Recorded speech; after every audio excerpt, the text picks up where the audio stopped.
Welcome to my channel. My name is Emmy from Emmy Evolving. If this is your first time joining me, thank you for finding me.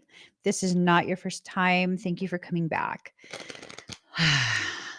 Getting the cards ready. So, wait, let me make sure my volume works.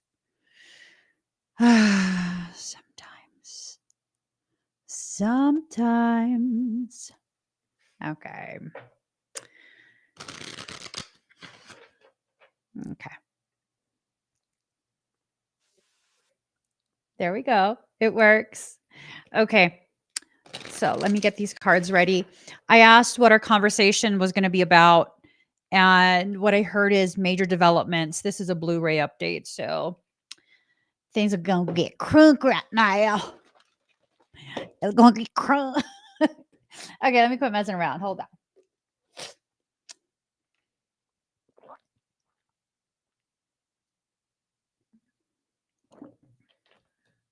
So I just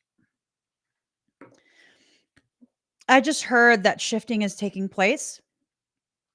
And whatever this shifting is, it's, I don't know what it is. Things just got serious. I was hoping that this was going to be a live stream where like we would be joking around like we used to have, just a lot of laughter, a lot of good time. You know what I'm saying? It's going to be what it's going to be. That's what I just heard. It's going to be what it's going to be. Okay. Be that way then. Be that way. I told this deck as well.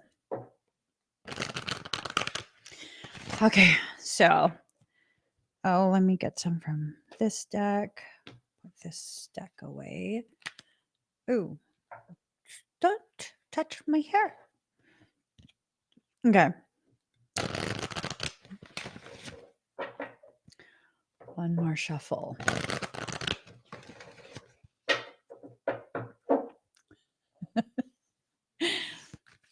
What are you planning?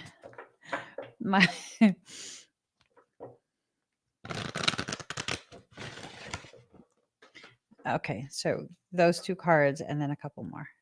Okay, fine. Okay. Let's get started. Let's just get started. Okay. So major developments are happening. Ooh.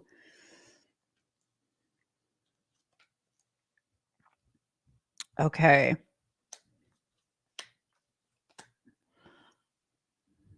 This is intense. So immediately, first card, the power card. This is about you needing to go out of your way to cultivate your personal power, to develop your awareness of what you're capable of, and to allow that awareness to be the very thing that helps you to navigate through this period. You're going to need to navigate. You're going to need to be intentional in your navigation. I think for most people, a lot of what's been happening is kind of just like this haphazard falling down and getting back up and not quite knowing what you're doing, where you're going, what's happening, and just floundering as you do it. That's not enough at this point. That is not enough at this point. What needs to happen is you need to be very intentional. Okay, so it says a lot that now I have to cover my head. What needs to happen is you need to be very intentional about how you harness this power, how you harness whatever it is that needs to happen. There's events that are being slated for each of us, and these events are designed to help you learn in an accelerated manner. That's weird. Michael says address it. Okay. So someone's weirded out because they saw this. That's from the fire ceremony on the 7th. I haven't moved it. So If you have an issue with that and you're thinking randomly weird things like I'm a witch cursing people, that's on you. And if you question my integrity and think that that is something that I would be willing to do, harm people like a coward, you really shouldn't allow yourself to be exposed to me. That's the bottom line. You have to be intentional with what you do and what you allow around you. So I didn't even owe you an explanation as to what those candles are. Um, but Michael said to address it. So I'm assuming it's about giving an example of how we can intentionally decide things for ourselves. I never quite understood that. Like, when I'm live on other platforms and I'm exposed to thousands of people, um, while I'm live, like if if you believe that my work, what I do, the things I talk about is some type of abomination, some type of disrespect and disregard for divinity, why allow yourself to be exposed? Why go in the comments and try and interact and try and preach to me? A preacher. Yeah, I'm actually a pastor, a senior pastor of a church. So my thing is like, if you've determined, and this is for everyone, right? Um, if you've determined something is not good for you don't need to convert anyone to whatever your beliefs are. Why expose yourself to what you deem dangerous, toxic, poisonous, dark, evil, right? Why do that? Why do that? So, if you deem someone at work to be toxic, why go out of your way to interact with them? We just leave it alone. When they interact with you for professional reasons, for work stuff, be civil. If you realize that someone you've considered a friend is no longer aligned with where you're headed in your journey and it's not healthy for you, why do you need to explain that? You just let them do their thing. They're not harming anyone. You let them do their thing. You do your thing, and just leave it at that. Maybe internally acknowledge that that connection has been outgrown, that it's time to just carry forward. These major developments require you to be very intentional in the way you use your power. And the most powerful thing you can do for yourself is to decide what will and will not receive the grace of your presence. If you're not going to take a good look at the ways in which you use your energy, maybe it's not other people that need saving, maybe it's you. Ain't that some shit, right? So, again, very first card, it's about personal power. It's about the ways in which you utilize your personal power. It's about how you dedicate yourself to your journey, to your growth, to your expansion of your awareness of yourself and your journey. It's about the ways in which you allow yourself to recognize how you've maybe at some point wasted your time, how maybe you've misused your authority over yourself by ignoring your needs, all of these different things. And we're not looking for ways in which we're failing. We're looking for ways in which we can become much more efficient as we go through this process that we are already in. You're already in a process. Whatever that process is, it is what it is. And it's going to continue to be possibly experienced or perceived as something that's out of control if you're not intentionally controlling the way you experience this. And it's a fine line between being intentional and being overt in your attempt to dictate the way things will happen. People who have control issues, and I struggled with control issues tremendously um, for the first half of my life.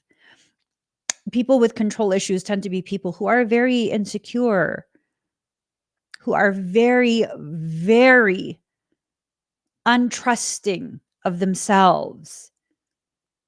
They tend to be people who are afraid that if they don't control everything, all the details, that they won't be able to handle what happens next. They need to know everything. And these were some of the struggles that I had myself. This period and this major development is about realigning you between the self and the soul, refinding your space of center, recentering yourself.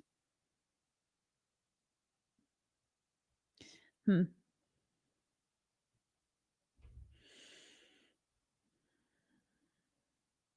Hmm. About workflow. I just got a notification regarding workflow. What would make your workflow easier? Hmm. What is it? What could you do to make things easier, to work better, more efficiently for yourself? Well, um, here is something you could do. You could stop with the need for guardians and guides and all of these different things that people tell you to invoke. How about trying to connect with yourself? How about no longer um, dismissing the reality that you're really the only one in control of yourself and your journey? You can give control to someone else temporarily, and temporarily can last a while. Without your consent, um, people don't have a say in your journey. Without your cooperation, without you fueling that interaction, it's just, yeah, it's just one of those things where it's like, what are you allowing to happen? Because you're in control here. You're in control. Mm. Michael's talking about how part of the major development that's going to be pushed through over the next 5 to 8 days. That's very specific. What's going to be the date? Hold on. So July 23rd and then July 26th. Is something happening then? Oh, is there a moon? You track the moon? When did you start tracking the moon? Let's see. Is it a full moon? Capricorn? What? Um, okay. So the 21st is going to be a full moon. Um, it's the buck moon.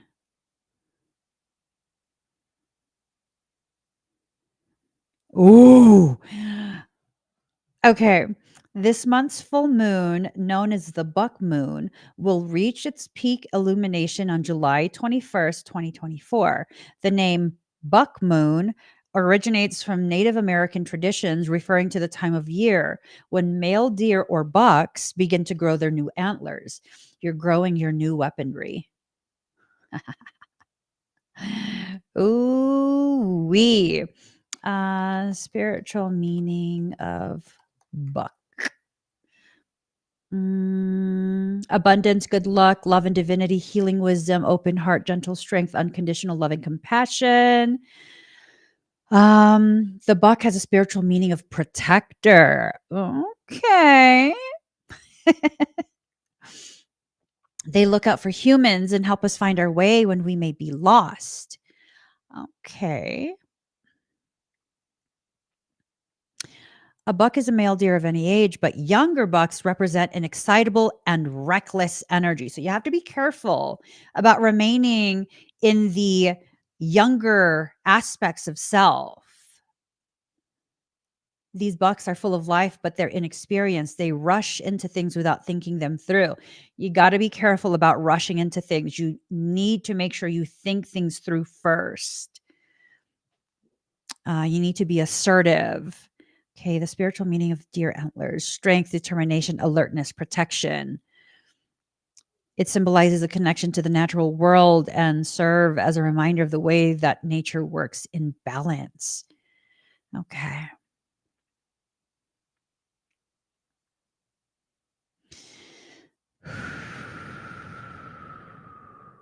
Okay.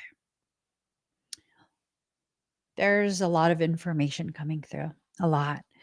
All of this that's progressing, it's going to affect your home, your hearth. There's a homecoming happening. Okay. Um,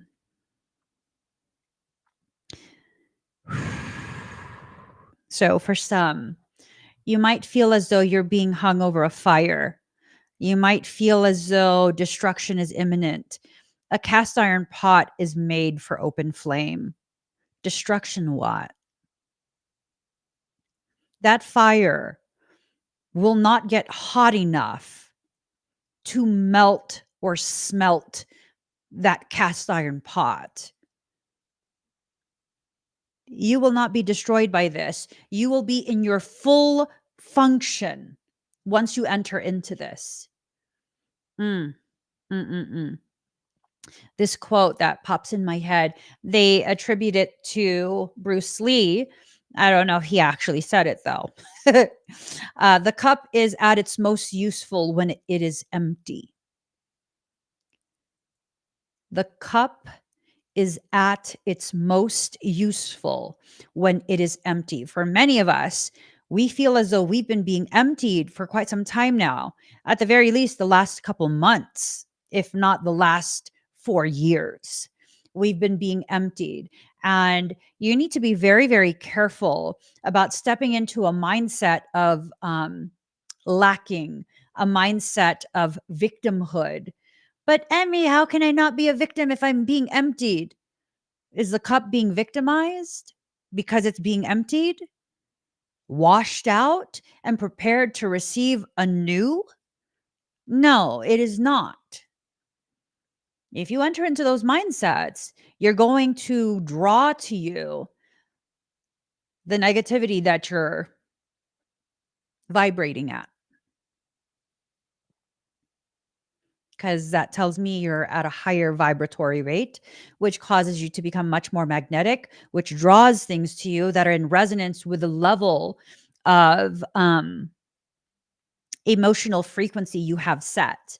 So that means um, if you're in a magnetic state because you're high vibe, then you're gonna bring to yourself exactly where your mindset is.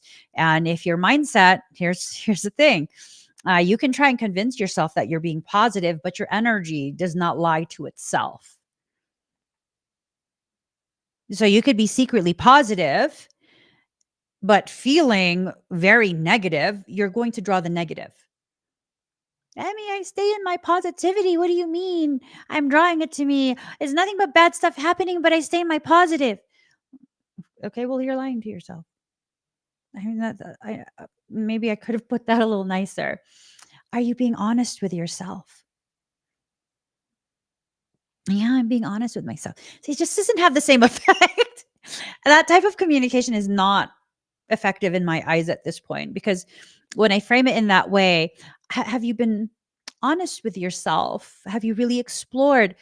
People have a tendency to then become defensive and be like, I've done the work. But when I frame it as like, you're lying to yourself, people are like, I'm lying to myself. That's what I said. You haven't been honest with yourself. There's something you don't want to see. I can't blame you. I mean, we don't always want to see everything. Sometimes the things we need to see about ourselves is difficult, but you've been lying to yourself about something. And I think you need to figure out what that is so that you can correct it, and move forward from it. That's just what needs to happen at this point. Part of the major development is about really being honest with yourself about what needs to be worked on and the ways in which you've been avoiding just that. All of us do this. All of us do this. We all get to a point where we become hyper intellectualized in our excuses as to why we're not going to do this and why we're not going to do that.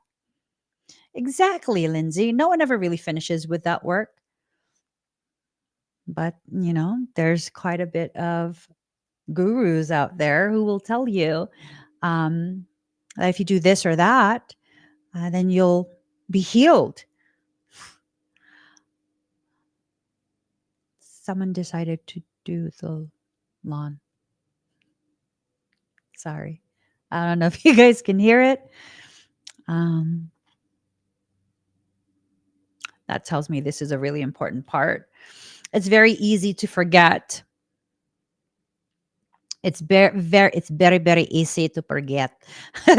Remembrance in reverse is very easy to forget exactly what it is that you've been tasked to accomplish by soul. Part of what you're being tasked to do is to secure your space, internal space, as well as living space.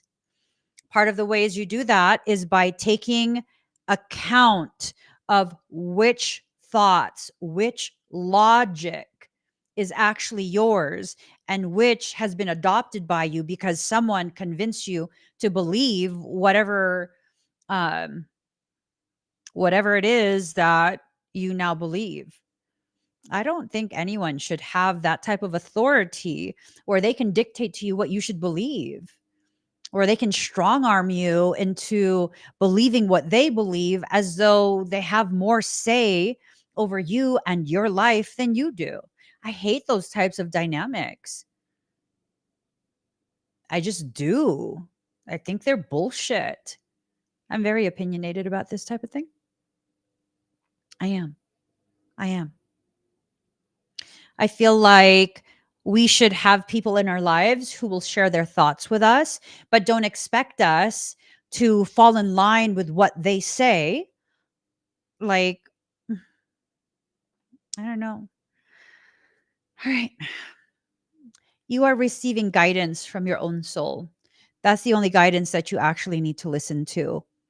Now, if you're not accustomed to speaking to your own soul, well, you can ask for confirmation.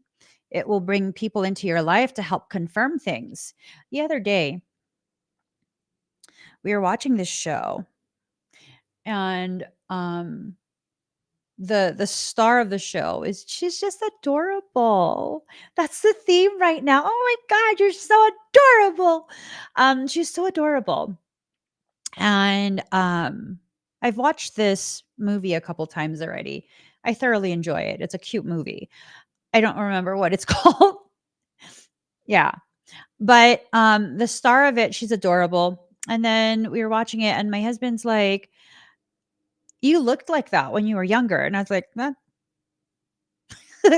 He said the face shape. And I was like, "Oh yeah, I had chubbier cheeks and stuff." And he's like, "Now you have more of a V shape rather than," and I was just like, "Oh, okay, whatever." But then I got to thinking how, like, because of the traumas that I've sustained in life, I've been in fight or flight mode most of my life. I've been in a very vigilant state, um, very self-preservation type of mindset, mitigating harm from others without actually preventing the harm, which didn't make sense until I did something different. But it was this thing of like feeling as though I should no longer be who I am because I don't see myself as adorable at all. Um, I just don't. I don't. Right. I'm very practical, very dependable. I don't feel like there's anything adorable about me. Um, so that's kind of been in my thoughts past couple days. It's just this developing thing of a deepening introspection, very deep introspection at this point. So it wasn't this thing of like trying to create a character of myself that can be viewed as more adorable and less assertive and any of that. I've just been thoroughly enjoying um seeing this in other people. Because again, I don't identify as adorable in any way, shape, or form. Well, today at the gym, and that's what I get. There's this lady who I saw like a week or two ago, and her shirt partially lifted, and I could have sworn I saw like a baby bump. And I was like, "Oh my god, how cute!" And then I was just like, "No, she might just be bloated. Don't say that to her." And I was like, "Yeah, no, I shouldn't say that to her." And then the past couple days, maybe 2, 3 days, I've seen her at the gym, and she's clearly pregnant. Like she's now showing it off, which I think is so adorable. And I know that she saw me staring at her several times while working out today. And I was like, okay, let's not make it weird. Just go up to her and be like, oh my God, you're adorable. I'm sorry. I'm weird. And sometimes I'm staring at you. And I know you see me staring at you, but it's because you're so adorable. So I tell her this. And she's like, oh, thank you. And she is pregnant. Oh, and we're talking for a couple minutes, and she's telling me a little bit about her pregnancy. And I was like, you're just like the most adorable thing ever. Because she is. She is so adorable. And she has a cute little belly button. It's just so fucking adorable. And then she's like, oh my God, I've been wanting to tell you for some time now. You're adorable too. And I was like,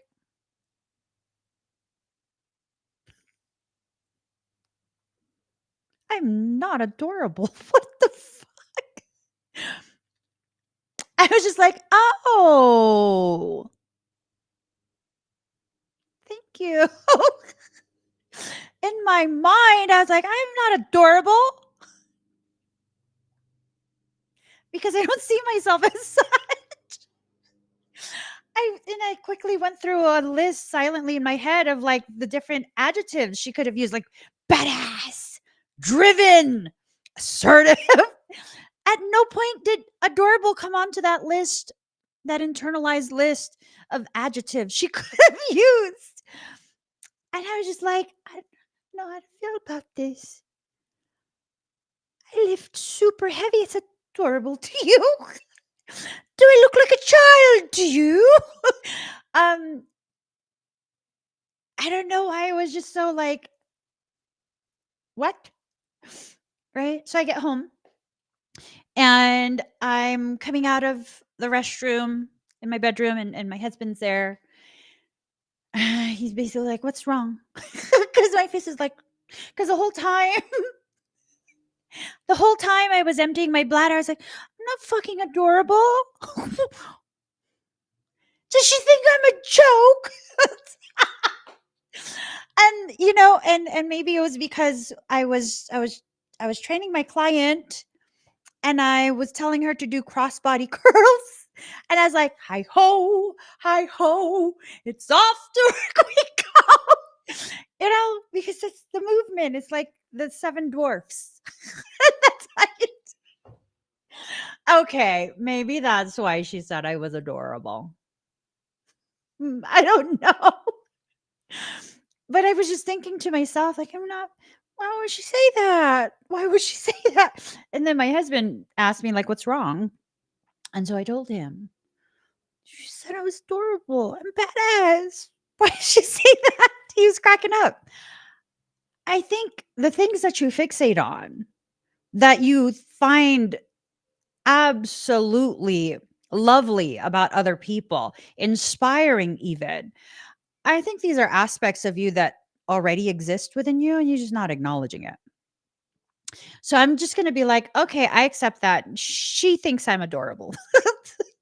You don't argue with pregnant people. You just don't. You just don't. Okay. So I'm just going to accept that. And maybe that's why I've been so focused on specifically that word, adorable, because maybe my perception of myself has gone a little too far into the harsh, into the rigid, into the more masculine. And as part of this major development that's occurring, I'm needing a reminder that I'm a whole being. I'm both. I'm both. I really am both. The other day, the lady, the other day, the lady, the worker who was present when I took off running because I thought my husband was about to get in a fist fight at the gym. Yeah. She was there at the gym and she engaged me in conversation. And she's like, "Oh, you haven't been here in a while." And I was like, "Oh no, I've been. I probably am coming when you're not on your shift." And she goes, "Oh, okay." And then she gives me an update on that guy. She's like, "Oh, he moved out of the state." And I was like, "Oh." And she goes, "Mhm." And I was like, "Yeah, I'll fight him." And she goes, "I pay to watch that." I was She goes, "I would pay to watch that." And I was like, "Okay, okay." She's because she thinks she views me as someone with a big set of balls out of her own mouth. So yeah, you don't have to remain as one thing. You can go ahead and be a complete package. Okay. Complete package, not just for relationships, but for yourself. Be a whole being, accept all your parts. Selflessness, humility, conscious action. Hmm. Hmm. The concept of selflessness. I agree with the humility. I agree with the conscious action, but selflessness.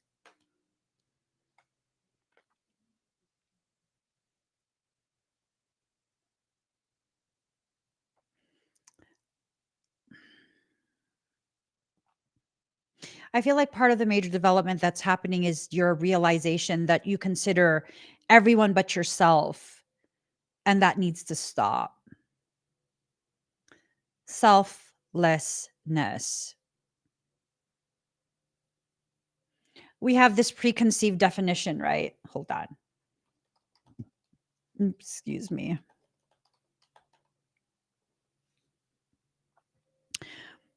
Okay. If you're selfless, you think less about yourself and more about others. You're generous and kind. That's some bullshit societal program. It is. It is. You don't have to be selfless to be generous and kind. When you are less yourself, there is more room for other people to impress upon you a caricature of yourself that you now need to play.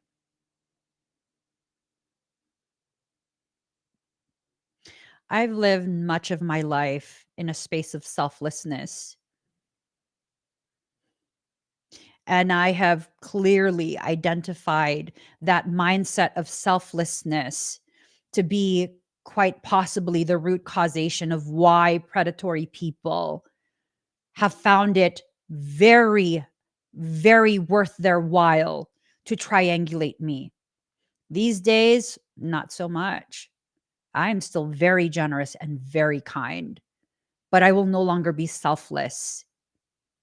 You should matter at the very least as much as the people you cherish the most in your life. You should matter at the very least to that degree. We need to release this program that tells us we need to matter less than everyone else. No, absolutely not. Absolutely not. Especially the people who struggle with this. You need to do this more than anyone else. You need to. You need to matter as much as other people matter to you. The resting tree, patience and stillness, allowing yourself to experience patience for the self. It's like the most patient people can be very patient with everyone else except themselves.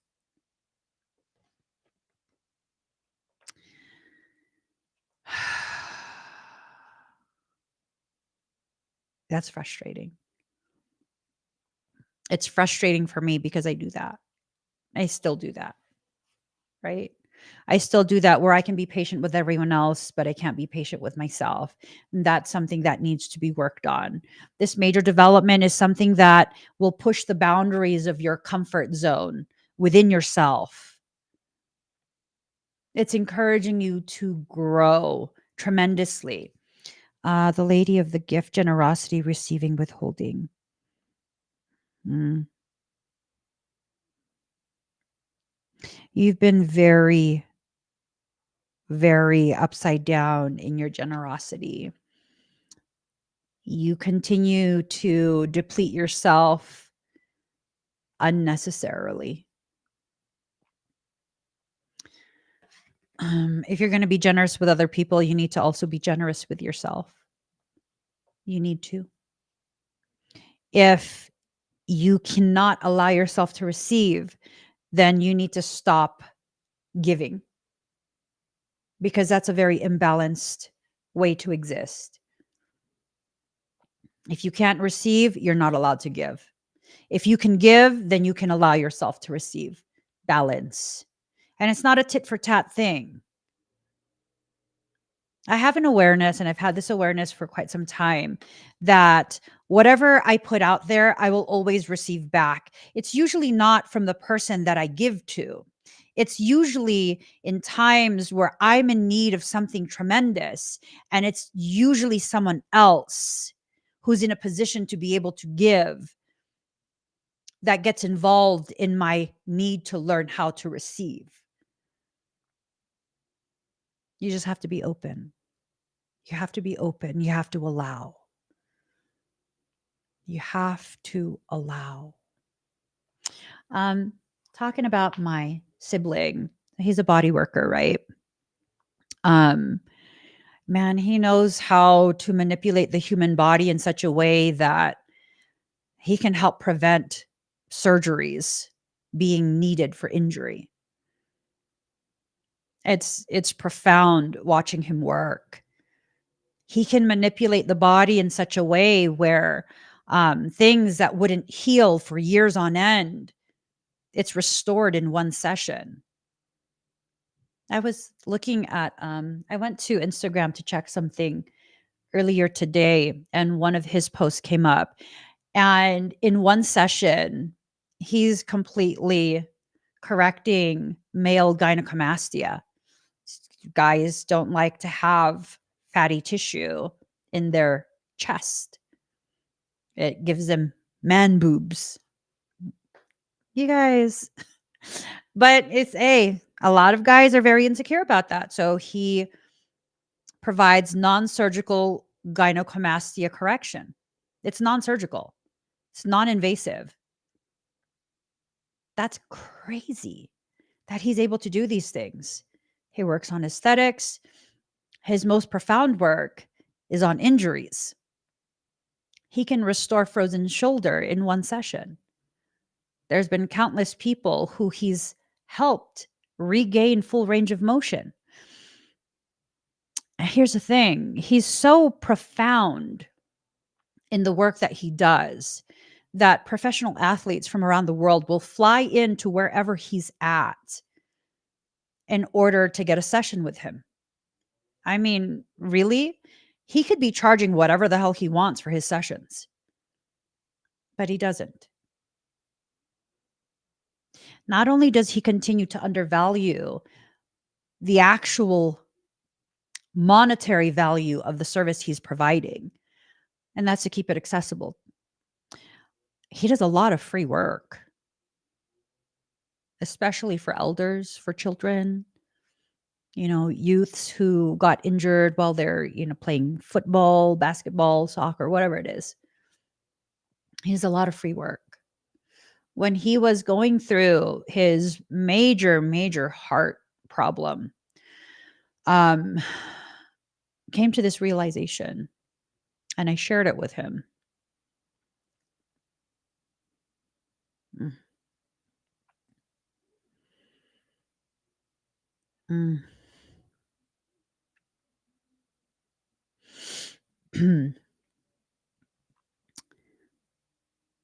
all those people that you've helped, you were running energy. He doesn't really know about the type of work that I do, but I'm very good at assessment. He runs energy through the body without realizing that's what he's doing. That's how he's able to correct whatever the injury is. All those people that he helped.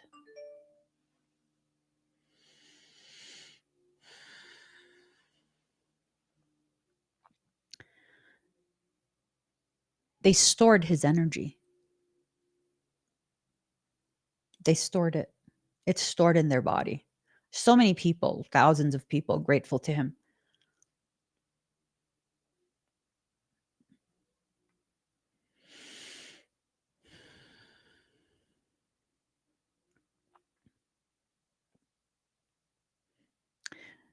So he was dying. He wasn't just sick. He was literally dying.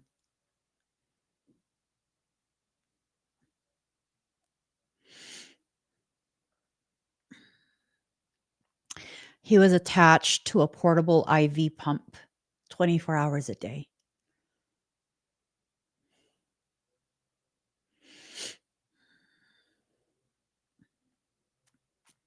I don't know that I ever shared how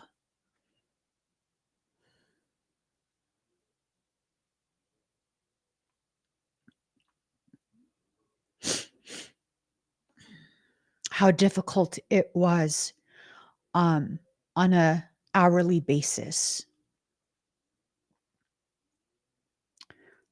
He couldn't get up to use the restroom. Yeah. He couldn't come out of his room. I had to bring his food on a tray. All he could do was lay there.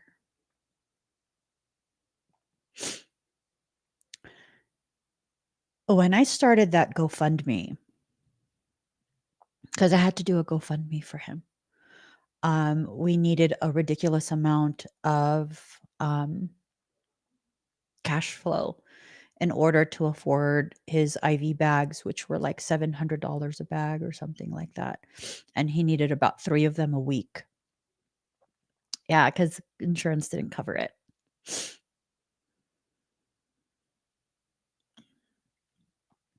So I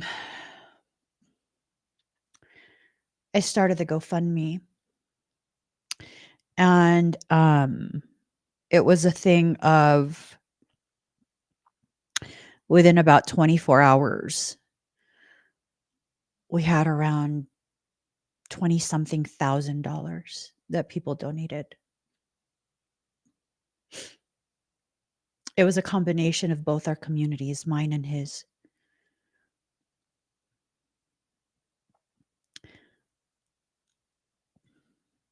How many people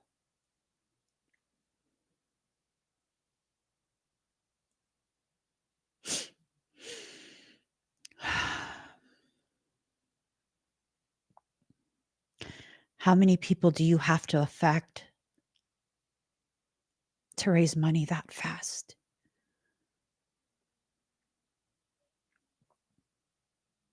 To what depth do you have to affect them?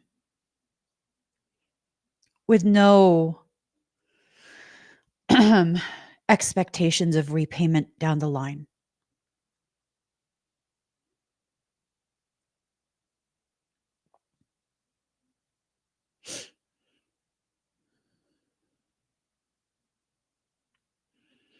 How many people? How much do you have to give of yourself? Again, with no expectation of repayment down the line. For people to come together so quickly in that way. You guys, this was in the middle of COVID. Businesses were closing, people were losing their jobs.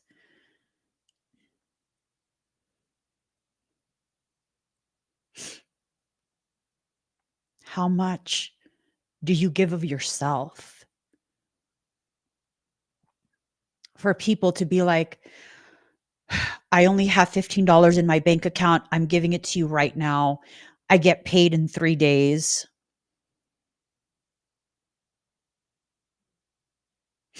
And then I could give you more.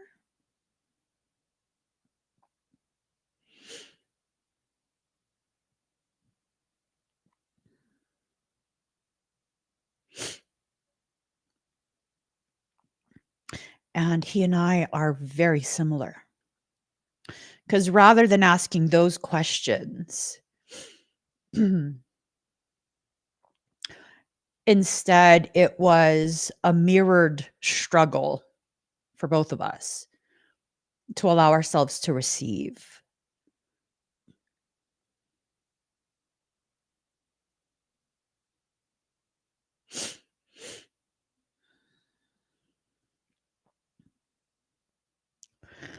And I didn't tell him I was struggling with it. And the only reason I didn't halt the GoFundMe at all was because it wasn't for me. It was for him. And he needed this because really they gave him between 3 days to 3 weeks to live.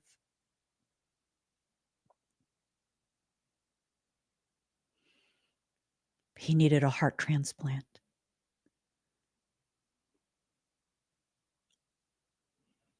And when he realized how much money was being given, he's a very macho guy. He'll never show pain.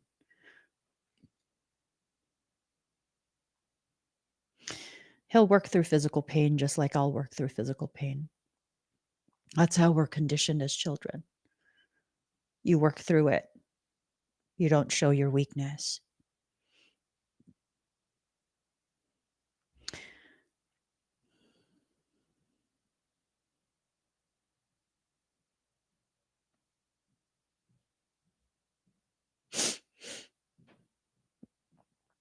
And on that phone call,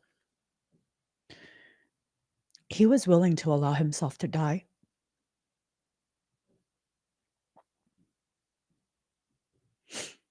He wanted me to refund everyone.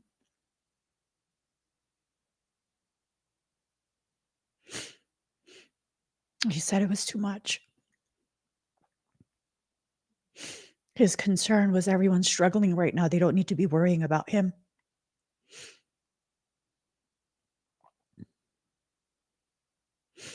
And I reminded him, you'll die if you don't have this. And he's like, well, I'll figure it out somehow. No, the fuck you won't. You'll die.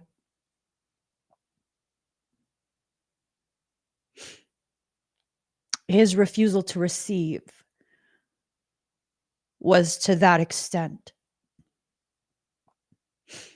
And literally, I'm the only person in this world he'll listen to. He won't listen to anyone else. He will not listen to anyone else. I'm the only person in this world he will listen to. And I told him, no, I'm not refunding anything. This money is going to be used for your IV bags and for a mobility scooter. Those are big ticket items. I can cover everything else. That's what it'll be used for. Your scooter and your IV bags. I don't care what you say. And he got very emotional.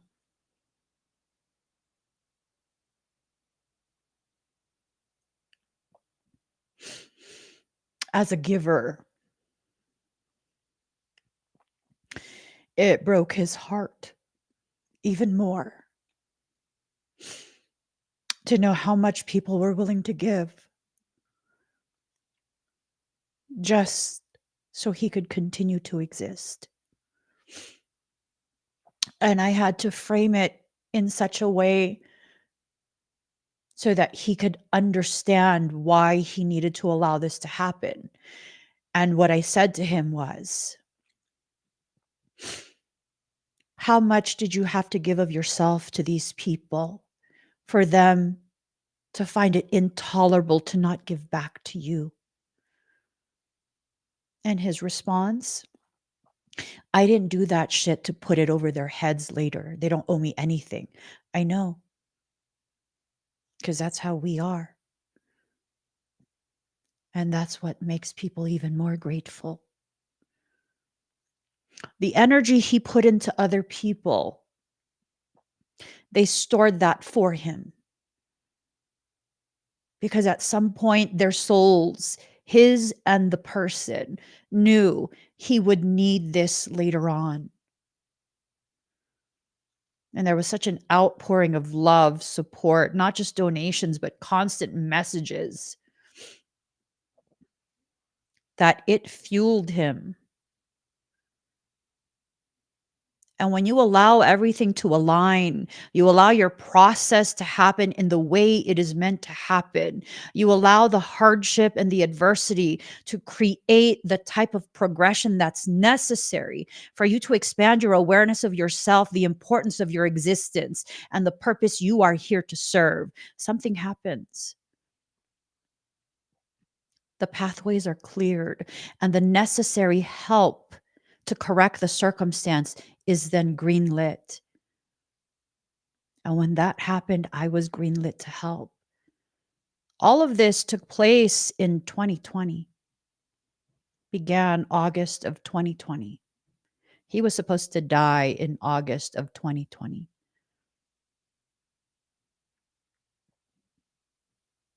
It is now 2024. When everything was factored in and he allowed, that heart failure disappeared. And it wasn't a misdiagnosis. I have hundreds of thousands of pages of medical records documenting his dying.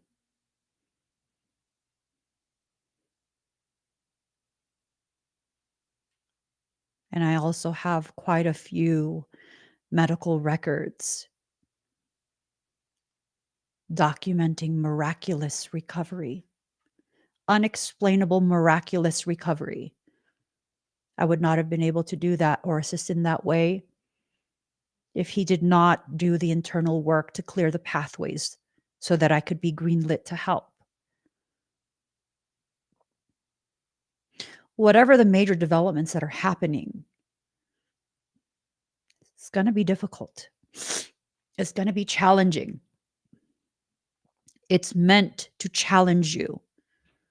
It's meant to feel destructive to some. Why? Because the parts of you that resist the allowing, resist the receiving, those are being deconstructed. And if you're not aware that this is a natural, normal part of your process, rather than properly and accurately identifying it as deconstruction, you're going to identify it as destruction. Whatever this major development is, it's realigning every aspect of your life. And because of the extreme potentiality that it carries, extreme beneficial potentiality, the things that want you to be able to continue to be accessible to them so they could feed off of you, drain you, distort your perception, and keep you isolated. Oh, those things are going to act all the way up. I fully anticipate all of us witnessing an unfolding of just heinous manipulation of material fact in a public forum.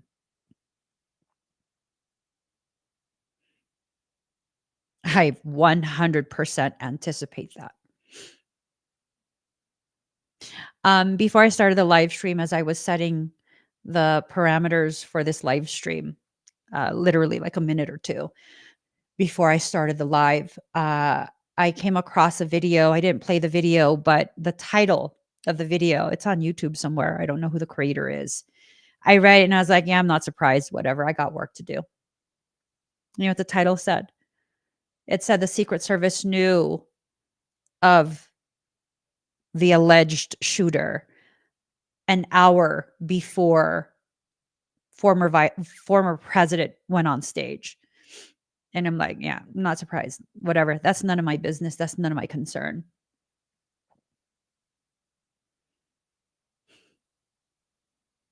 Your emotions are about to be triggered within your personal life and witnessing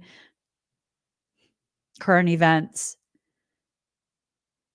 It's a massive harvest that's being attempted.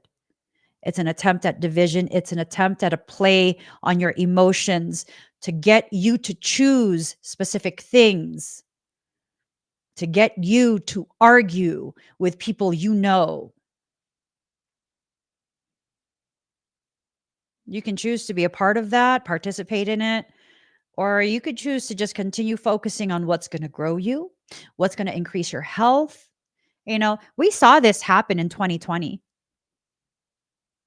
a massive divide just within our country, a massive divide. People so passionately arguing with others about their stance. How stupid y'all feel now?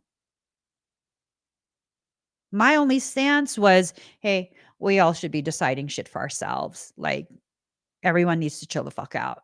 It's not for you to tell me to do something or to not do something. Everyone needs to decide for themselves. We need all the information so we can have informed consent. That's all. That's my only stance. Not my place to tell you what to do. So you have these people who are like, oh my God, you're going to kill everybody. And how do y'all feel now? Don't you feel played? And then to the people who are like, we told you guys, you know how much of a dick you look like? Taking that stance of I told you. When people lost their jobs, they submitted themselves to things that has continued to negatively impact their health. Their entire life is ruined. They can't work anymore. They're financially devastated. Like, now is not the time for you to be like, I told you so. I was right. What did that get either side? Not a goddamn thing. Nothing. So when they go to do this again, what are you going to do?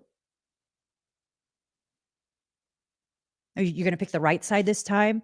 Wrong answer. Wrong answer. There is no side. You're being manipulated either way.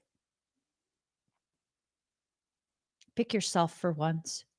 Pick your health, your peace. Pick what increases your sense of internal stability. When you are internally stabilized, it doesn't matter if you lose your job. It doesn't matter if this, if that. You'll figure a way through it. It's just another hiccup. You'll figure your way through it.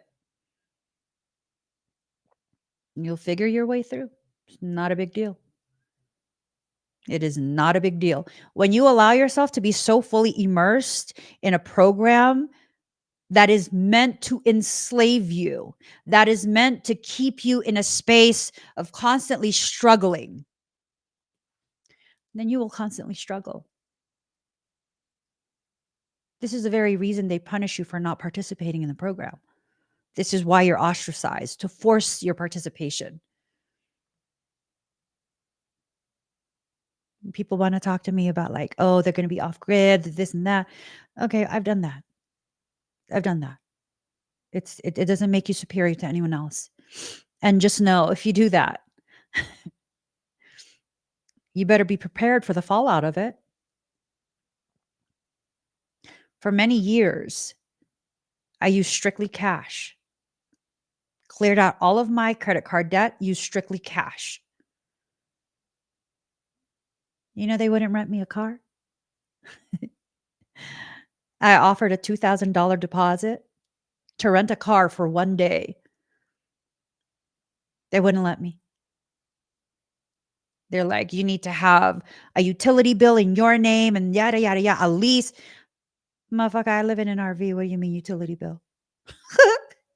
Where am I going to get a utility bill from? I don't pay utilities. Or we can't rent you a car. I will leave you a $2,000 deposit, cash, debit it out of my bank account. Can't do that. Can't do that. I don't have credit cards. That's too bad. We can't rent you a car. Had no debt. Tried to get a loan for a newer RV. Used RV, but newer. Yeah. No debt. No collections, no nothing on my credit. You know what they said? You're too much of a risk because you don't have any debt. We can't approve a loan. I'm sorry, what? My income is documented. I have no debt. I pay no rent. What do you mean I'm too much of a risk? You know what they advised me? They advised me to pay in cash for an RV. Are you fucking kidding me? You think I have $80,000 in cash? You're fucking crazy. I'm not paying cash for an RV. You're fucking crazy. So you get punished if you don't participate in the bullshit program. So I said, okay, I'll have one credit card. I won't use it though.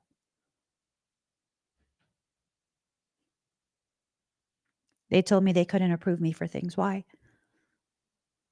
Because I have no debt. But I have a credit card. You guys wanted a credit card? Yeah, but you don't use it. There's no debt. Okay. Open several more credit cards. I put $1, $2, $5, $20, paid off immediately. You know what they said? You don't have enough debt. Oh, okay. But I have credit cards that show payments. They don't care. I use my credit card for a large purchase.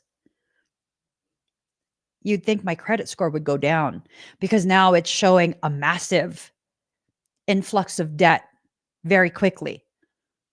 No, they shot my credit report all the way up 30, 40 points. Like, good job. You're in debt now. Perfect. They increased my credit limits, everything. I was like, you fucking bastards. I'm not fucking using my credit cards. Paid that off. Guess what? Hadn't used credit cards in a while again. They started closing my accounts. Why? Because you're not using it. Okay, what's wrong with letting it sit? There's no balance. No, we can't do that. This entire system is a system that's designed to put you on a slippery slope to begin with. They want you dancing on your toes while they take a hammer to them. These major developments, you better be prepared to do what is necessary, remaining flexible so that you don't get your toes hammered as you tiptoe around, dancing the choreography that they forced you to learn in order to remain an actual member of society.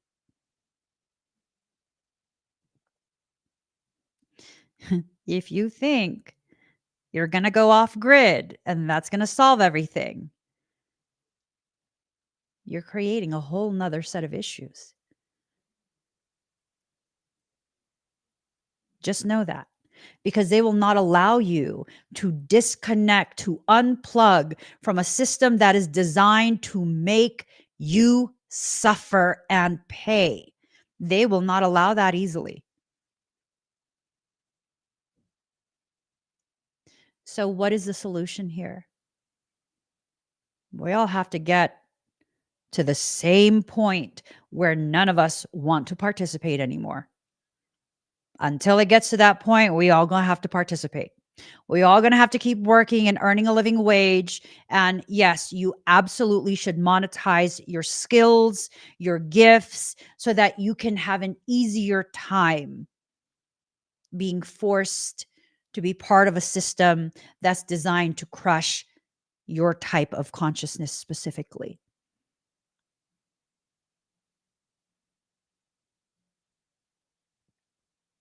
these major developments, they want to crush everyone. They want you dependent on a system because once you're dependent, guess what? They own you. That means if they say you need to do this, this, and that in order to receive the assistance you're needing,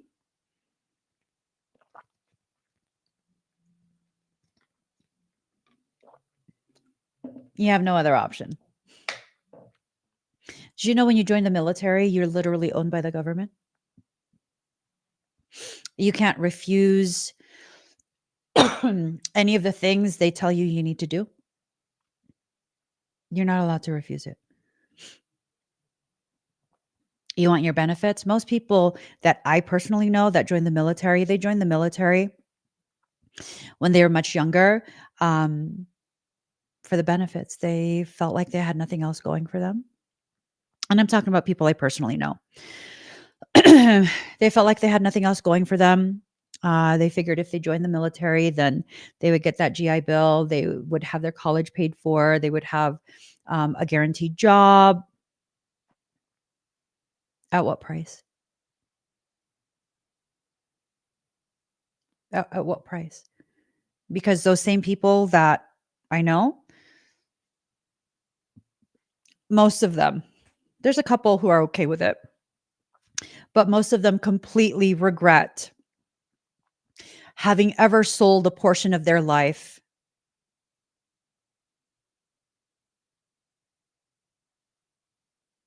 I don't know if you should join or not join. That's your choice. I'm just sharing that when you are clearly dependent on something, Florida and Texas housing collapse getting worse. Zillow estimates being written down 21%.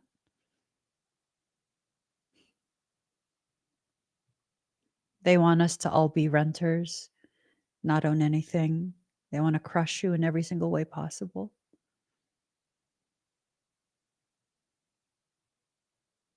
Every single way possible.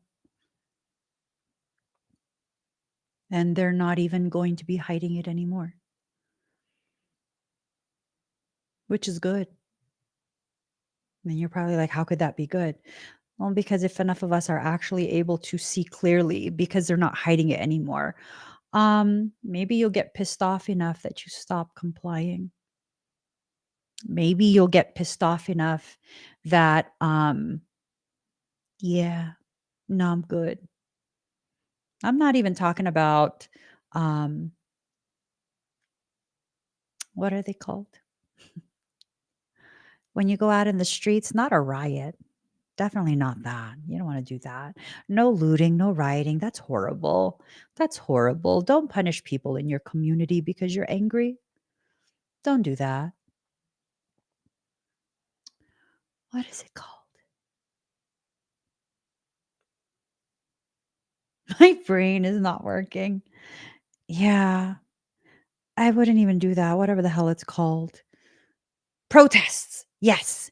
Yeah, I'm not even trying to encourage you to protest. It's more like make decisions for yourself. Really save your energy and choose what you will and will not participate in. Choose what you will and will not participate in, because I tell you this, those who go to protests, those who speak about protests, you're being monitored. You've been being monitored.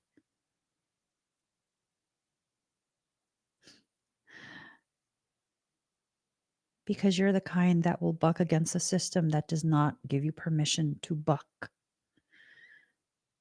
So you've been being monitored since 2020, probably slightly before that.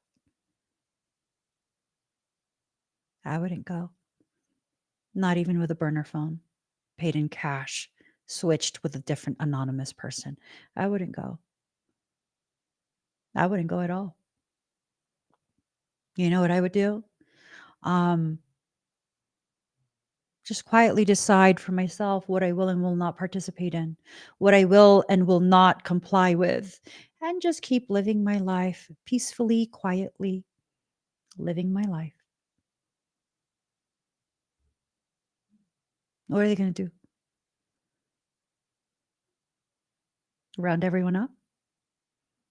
How big do you think the military actually is?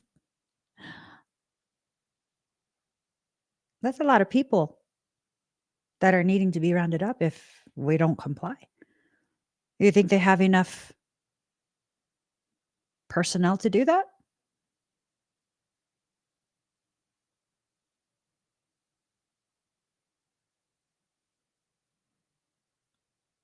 No, they don't. Not in any country. Not in a single country. Nope. So what do we need to do? What you're doing right now, considering things, thinking for yourself, taking the time to ask yourself, what are your dreams? What are your wishes? And how will you make these things happen? What kind of gifts and skills can you further cultivate to better care for yourself? Joyful activity, celebration of life and abundance. This is the space you need to exist in. Not because you have everything you want, but because you realize you are the source of all your experiences. And if you choose, you will have. Have what? Whatever you choose. For most of us, what we choose is drama, suffering, sickness, all kind of negative things. Because why? You think suffering will help the person who doesn't care that you're suffering to see you as someone who's a good person because you're choosing to suffer for them? I've never seen that happen in my life. I've come across thousands of people who willingly choose that. They will choose to suffer for someone, thinking that someone they're choosing to suffer for will see them suffering and be like, oh my God, you love me. Oh my God, that makes me love you. I've never seen that happen. I see the opposite. The person they're suffering for feels absolutely entitled. And it's not just that. The person they're suffering for sees them as weak, sees them as, oh, I don't know, a martyr. They're just drama. That's what I always see. It's fucked. That's what I always see. You're not being asked to suffer. Some of the learning requires pain as the trigger, the impetus for your learning to start. But at no point are you required to suffer. That's a choice. That is a choice. That is a byproduct of you refusing to participate actively in the process that is designed to liberate you permanently. The keeper of the scales, fairness and balance. Have you been fair to yourself? If you are not fair to yourself, if you are not balanced within yourself, you cannot and should not expect other people to do this for you.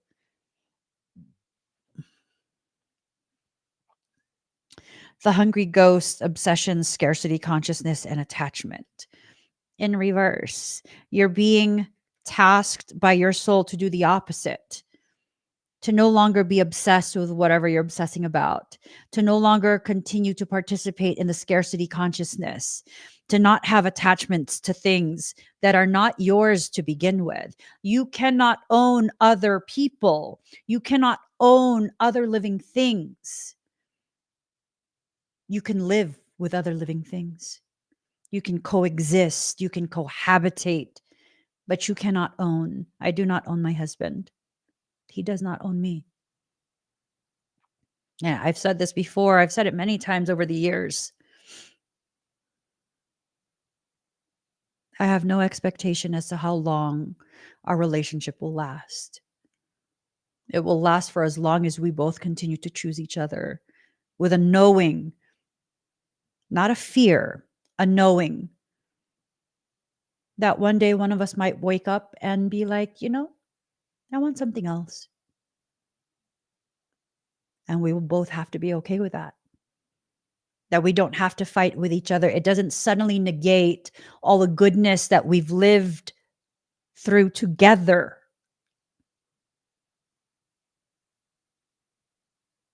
And that, no, he will not be removed from bank accounts. He will not be locked out of the house. We will continue to coexist. If he wants to coexist with me in a different dwelling, he is free to do that. Oh, yeah, I'll be sad, but I will not stop him. I will not punish him. And I have the same expectation from him that we are together because we choose to be. There is no ownership there. I don't own my children. At some point, they will reach a point in their journey where they will choose to have their own life separate from me. Yes, I'll be sad, but I will also be happy because I guided them up to that point where they no longer needed me. This major development is about you reaching the next part. And sometimes we don't feel gratitude for this type of process, and that's okay.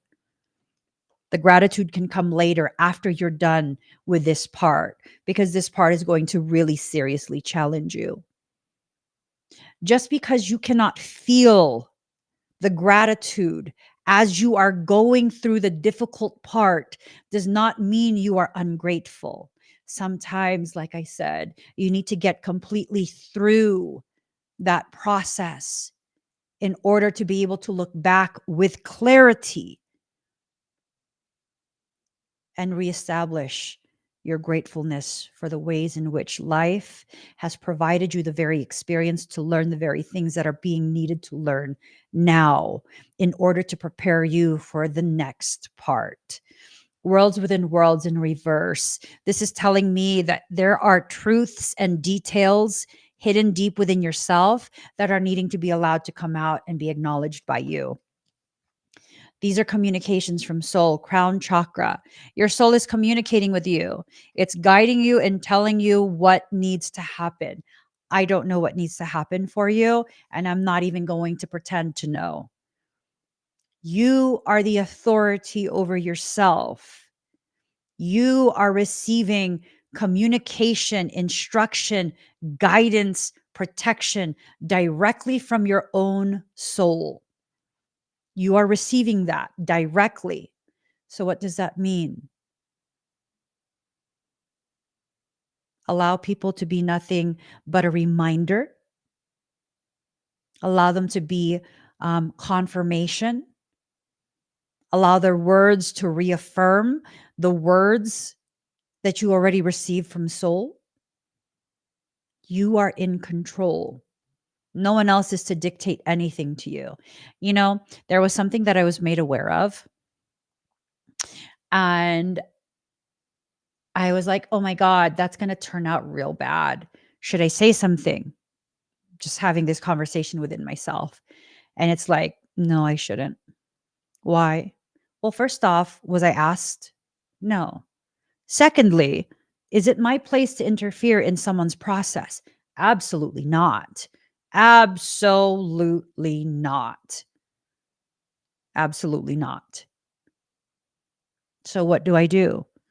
Continue focusing on the part of me that needs my attention, because that's the part of me that's feeling like I need to interfere in someone else's journey just so that I could intellectualize the excuse as to why I'm not working on myself. hmm Soul be calling me out sometimes. Like, you just want to use someone as an excuse to not work on yourself. Yes, you're right. I'll stop. Yes, I'll stop. I'm not going to interfere with someone's process, right? Timeout in reverse. You're being tagged back into your life. Your soul is tagging you back in. Get in the ring. Let go in reverse. You keep letting go of the things you're supposed to hold on to while you hold on to, cling to the things that you're supposed to let go of. Let go. Allow the flow to occur. Believe in reverse. You don't believe in yourself. Maybe to some degree you're starting to, but not to the degree that you need to. You need to believe in yourself. Why? Because it's time for you to prove to yourself how capable you actually are.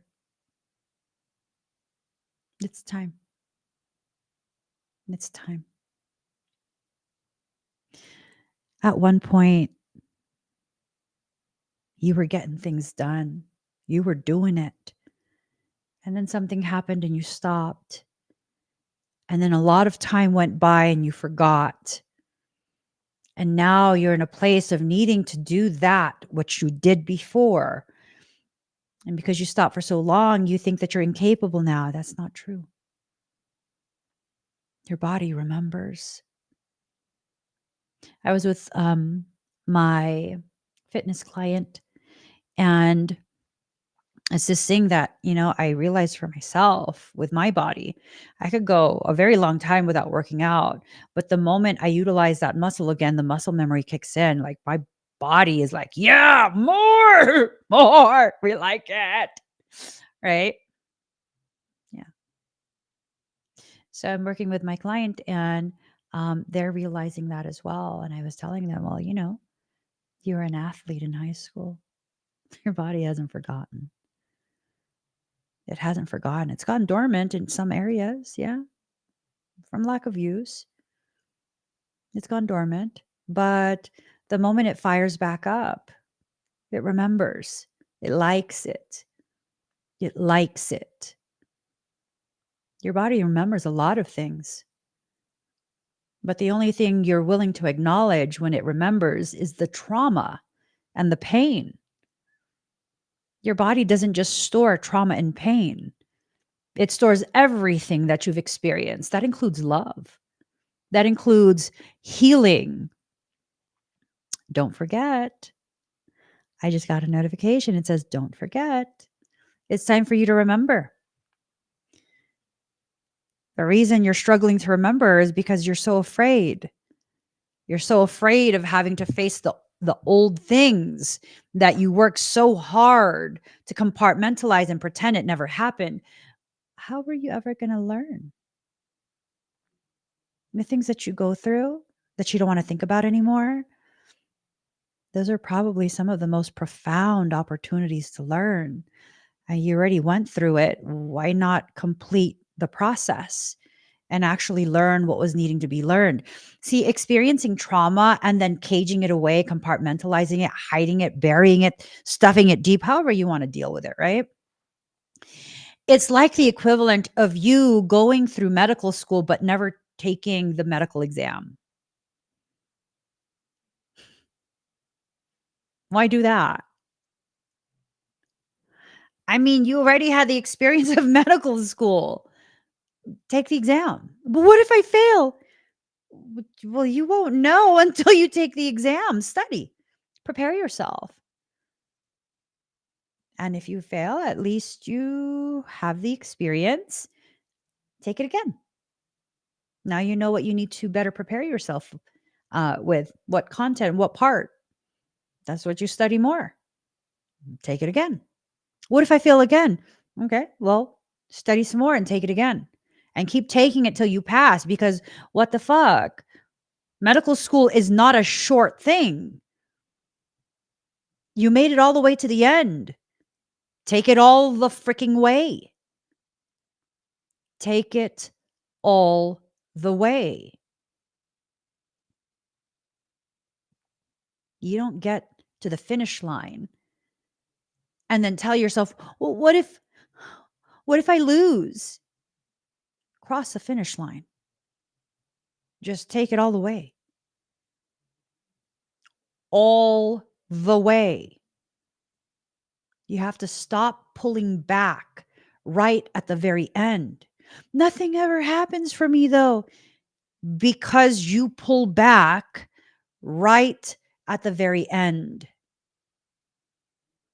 So this analogy comes to mind.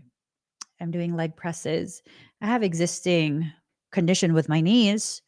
It's a lot stronger. It's a lot stronger. But there's still that awareness that, my knees are prone to injury. I have to be very careful with that. So it's this thing of I'm on the leg press and I press very heavy. And the last time I was on there, I was pressing 707. Halfway through the last rep, oh, I was shaking. I was shaking. So the lowering of that sled will tax my knees and endanger me more than me pushing all the way through and locking it in place. That was the option. Allowing the sled to come back down slowly, trying to protect my knees, knowing I'm fatigued. And there's a very high likelihood my leg will give out and the sled will come crashing down. It won't crush me. I'm too small to be crushed on there. Might fuck up my knee though. That'll tear some good shit. That's a real injury there. Or commit to it. I'm halfway. I'm halfway.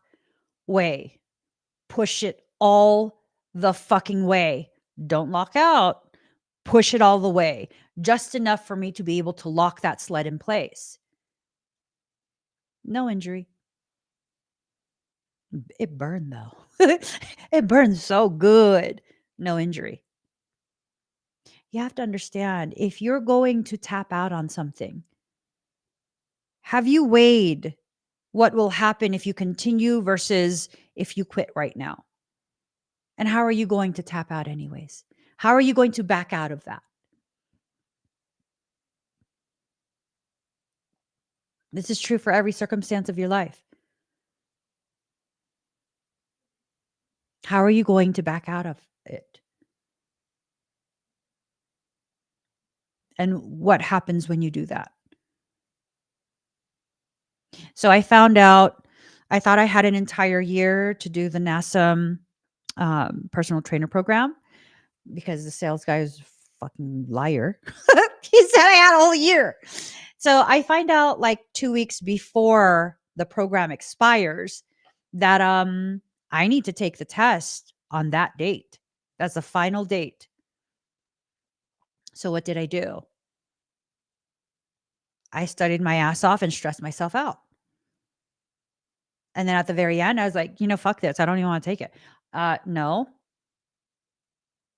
No. If you're going to fail, you're going to fail while trying. So take that test. You paid for a voucher to retake the test anyways. What's the loss? Nothing. Take the test. And I stress myself the F out.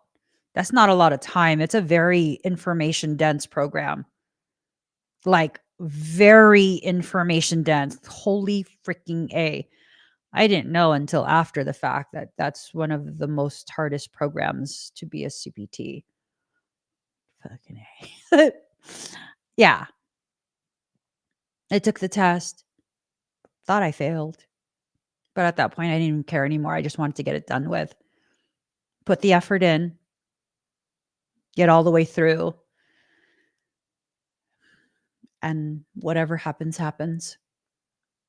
But I'm not giving up on myself. You know what happened? I scored a 97. And I didn't believe that. I was like, that's not right. That's not right. No, but it is. It is. You don't believe in yourself. And that is what's skewing your perception of what you're capable of. These major developments, they're intended to shake up your life and your world to the degree that you can finally see clearly. It's about to shake you up. But here's the thing, when you're prepared to be shook, it's not so bad. Might even be fun. So let yourself. There's not going to be a celestial teacher to come hold your hand. There's not going to be someone to come and kind of like baby step you through things. No, you're going to have to choose it for yourself. So do it. It's going to happen anyways. Might as well be fully part of it. Might as well allow yourself to be as present as possible, learn what needs to be learned, go through the motion, and get it done. A lot of what's going to happen next, the way it happens, you're going to be choosing that. So choose what you know is in your best interest. And for the things that's difficult for you to choose, despite knowing it's in your best interest, simply allow life to happen. For example, because that might not be clear.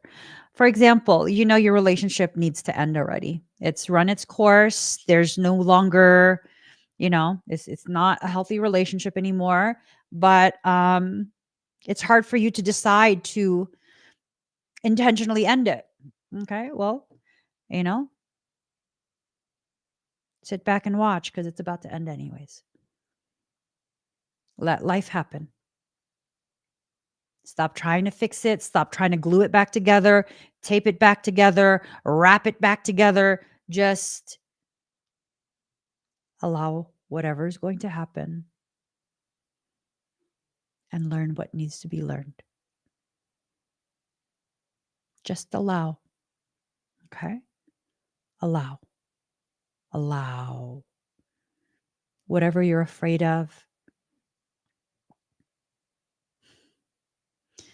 that's the very pathway your soul will take you through to get to the other side of this.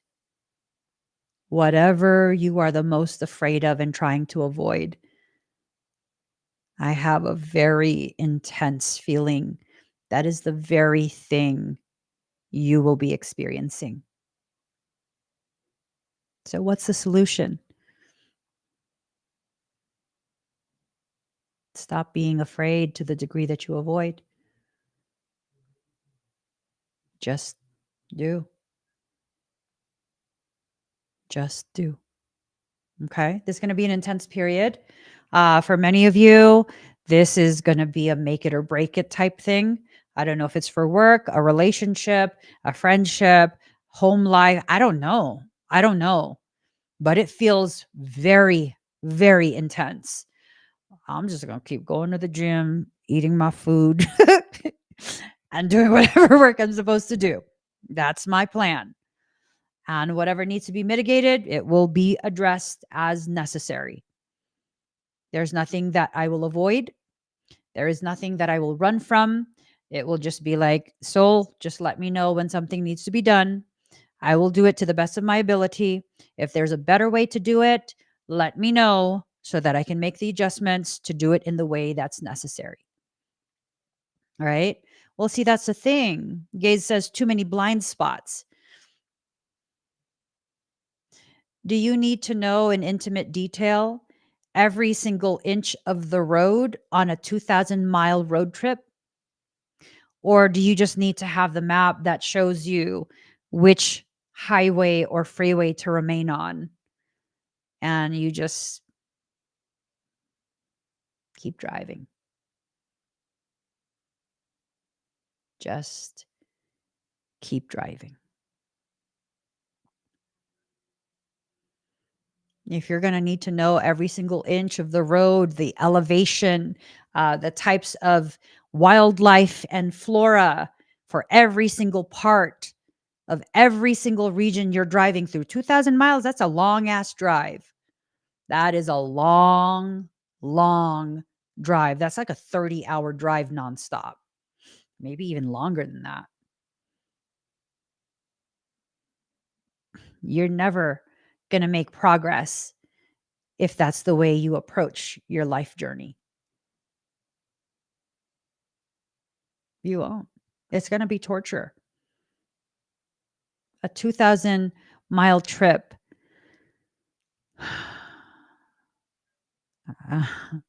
As someone who would regularly drive like a 1,500-mile one-way trip. It was, yeah, 1,500, 1,800 miles one way.